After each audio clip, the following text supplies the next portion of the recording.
Your name and My name is Federico Basañez, and I'm the Division Chief for the Water and Sanitation Division at the Inter-American Development Bank. Interesting prospect here, but seem to be way behind the curveball here with only small amount of water being treated in the Caribbean. What's the significance of this program? Well, we believe this program is going to be a game changer, if you will. It's going to allow us to test interesting solutions to give the push for the sector to achieve universal access and treatment of all the wastewater that we create. All right. The IDB Jamaica. Jamaica's been chosen as one of the areas, the significance of this to Jamaican IDB. Very important. As you know, the IDB is the largest multilateral financier to Jamaica. We consider ourselves the premier development partner in Jamaica. We have recently signed a $133 million loan in water. And so, as I indicated earlier, we can not only deal with water, but we have to deal with the water after its use, wastewater. And so we're very proud to be part of this.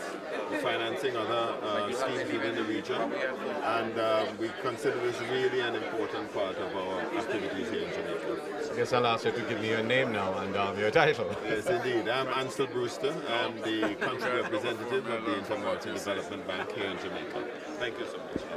Yes, your name and titles. Nelson Andrade, the coordinator of the Caribbean Environmental Program located here in Kingston, Jamaica, of the United Nations Environment Program. I have an additional one. How do you spell your last name? Andrade, A-N-D-R-A-D-E. Your role and the significance of this project to your organization. Implementing agency.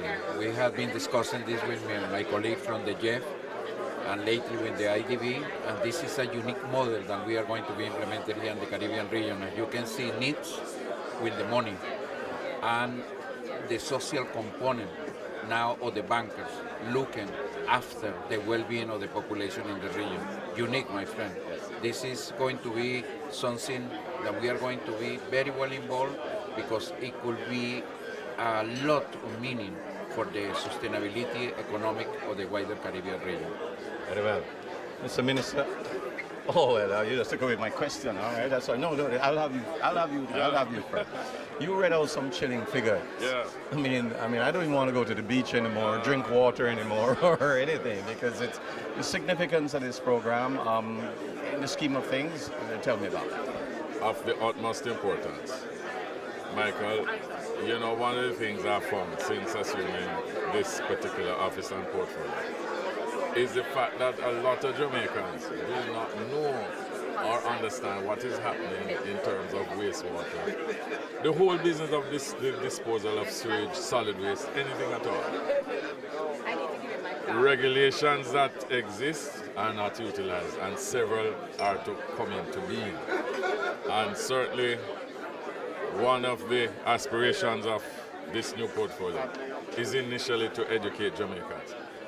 Due to weather-related damage on an annual basis, we're talking about $14 billion every year.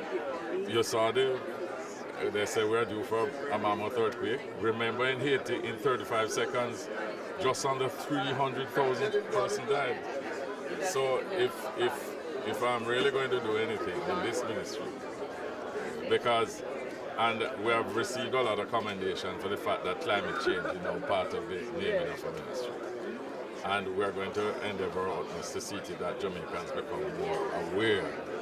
But because it is so important, but as you heard, wastewater is the Cinderella of the water sector. Because nobody likes to deal with sewage or wastewater. And you just treat it any old way. But as you heard from the statistics, if we do not do something, it will affect us socially, the tourism, the coastal reefs. So, you know, we're going to do it, and you'll be hearing much more from me in the not too distant future. Thank you, sir. I have you down as Robert Prickesley, right, Minister? Mm-hmm. Yes, sir. You didn't identify. You got him all right? Yes. Can I ask you to identify your name and your organization, sir? Yes, my name is Christian Severin. I work with the Global Environment Facility, International Waters Program Manager there. I heard you say it's a dream come true. I can understand all the meetings over these last 6 years and what have you.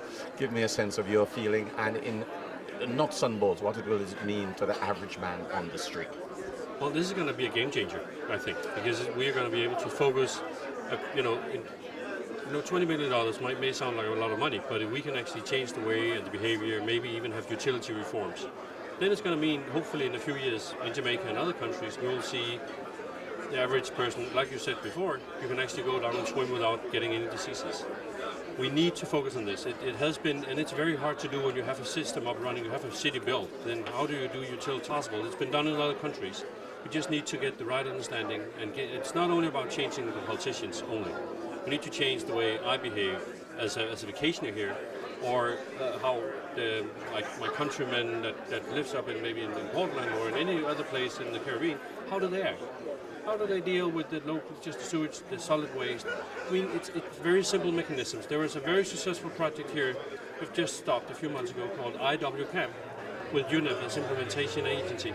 And they managed to do a big change in Drivers River's watershed just by simple things, simple mechanisms. It's possible, and this will actually be very, very important for this region. You mentioned low maintenance. In other words, what exactly is that? I think for this project, the way I see CReW is it's very interesting because we are coupling innovative financing mechanisms with low-cost technologies. So it could be technologies that you maybe use something like constructed wetlands. Simple stuff. You use the plants that are out there to clean the wastewater. It's very simple. Low cost and low maintenance. I want something, I mean, in my dream, it would be possible that any little community, 20 people up to 2,000 people, can have a system that can treat the wastewater. Because it's just as important in the little bay as it is in the huge bay. And that's why I want that. I mean, that would be my dream. If we can get that, then I hope that, then I can see that it's going to be sustainable for the Caribbean, and the Caribbean is going to be a world leader in this. Not only in this Caribbean region, but I mean, we would implement all the successes from this place, maybe in the Pacific sits, maybe in the African sits. I mean, there's many other regions dealing with the same issues. Thank you so much. Thank you.